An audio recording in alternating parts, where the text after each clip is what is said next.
The Mike Gallagher Show. She knew about Biden's condition this whole time because she's been vice president. She claims she works closely with him. Jesse, just me as a governor, I've been dealing with Biden on different events that have happened since he's been president. He's come down to Florida after hurricanes, and I could tell that he wasn't all there, and it's gotten a lot worse. In the ReliefFactor.com studios, here's Mike. I really appreciated the cover of the New York Post today, Israel Left Behind. You better brace yourself because there are going to be all kinds of reports today of the protesters who are flooding the District of Columbia to protest the Prime Minister of Israel's speech before Congress. Now, Americans need to remember something.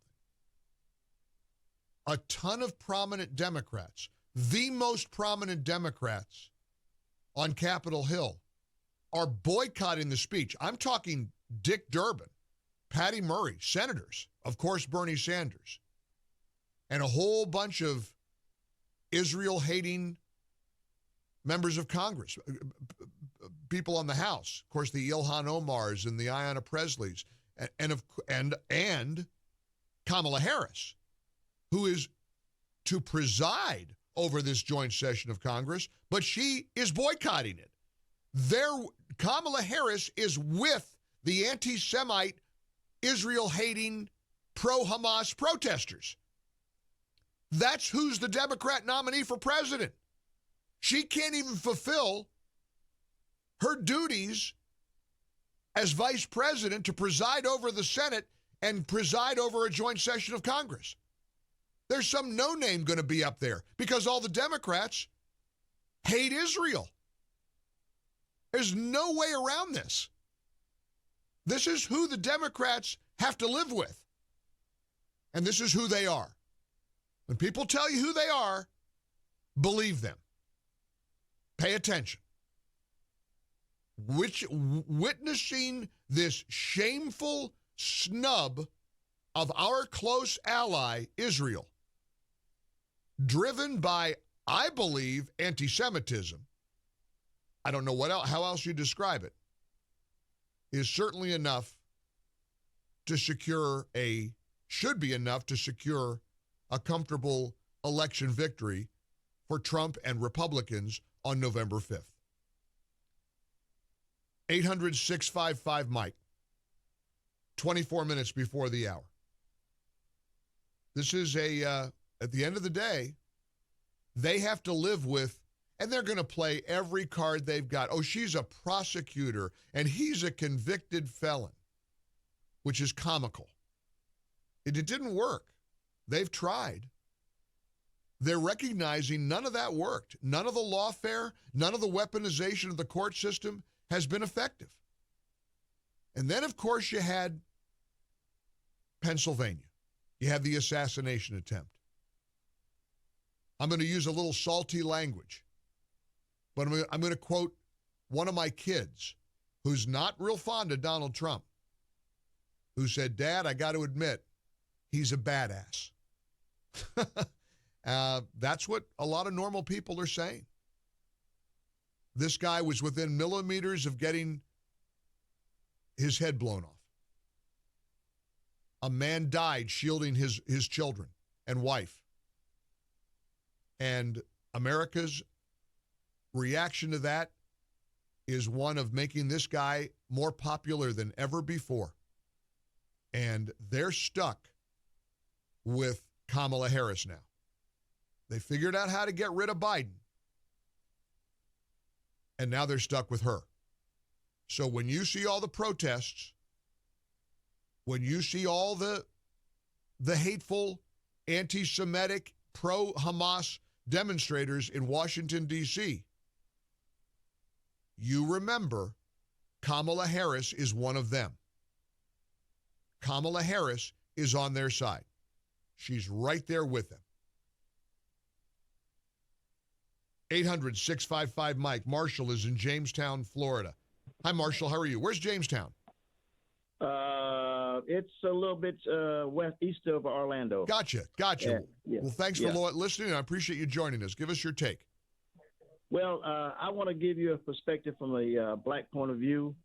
Sure. On the Republican Party is, in my opinion, is kind of soft because the Democratic Party is never going to play fair when it comes down to politics. You're right.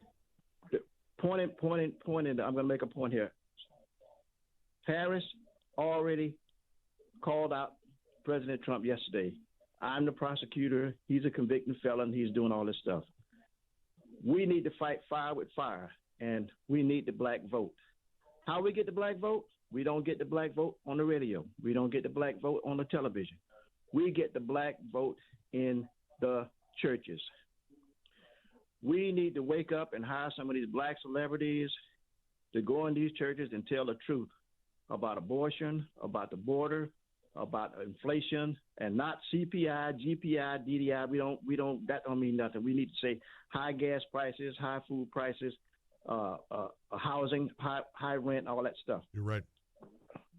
We got Carl Jackson, we got Larry Elder, we got Candace Owens, we got Larry Tatum, we got Colonel West. We got a whole bunch of people that can go in these churches and talk to the black people because the black vote is won or lost in the black church. Well, and let's not lose sight of the fact that Donald Trump right now is enjoying a historic level of support from black Americans. We've never seen a Republican have these kinds of numbers ever in the history of the Republic. It doesn't happen.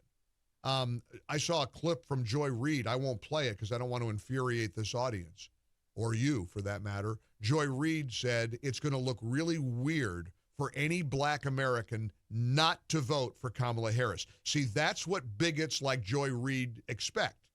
You play ball. You get on the plantation and you do what you're supposed to do.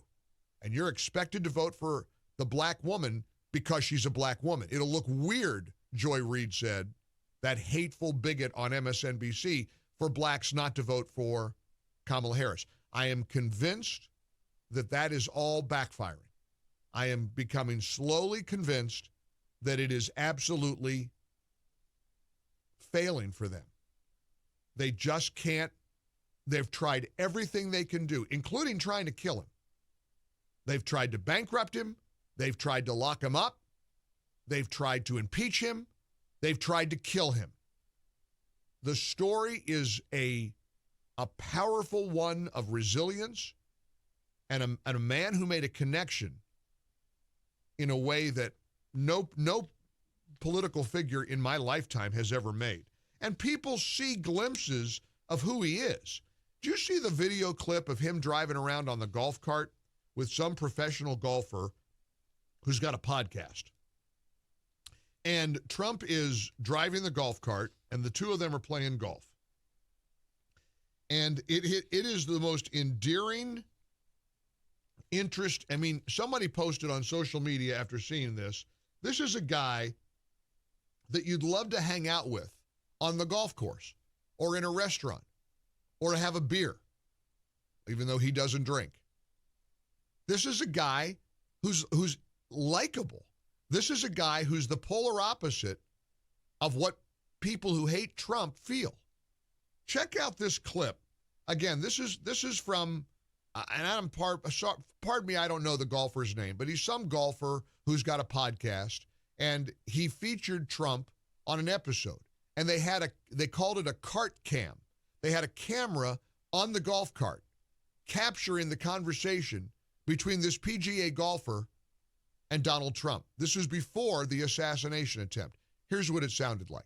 5 songs of all time. Yeah. Do you have that? Well, I have a great playlist. I mean, Playlist? I have a playlist that's. What do you got here? So this is stuff that wouldn't have happened There you years ago. This is all good stuff. Yeah. It's too old for you, but I will tell you. What's your favorite? Frank Sinatra, right? Well, I have a lot of Frank Sinatra. Yeah. We'll play this when we're finished breaking this record, if that ever happens. Time to say goodbye. I love it. I love it. Nice and soothing, right? It is calming as ever. Good shot. That's some 5-iron. That is some 5-iron.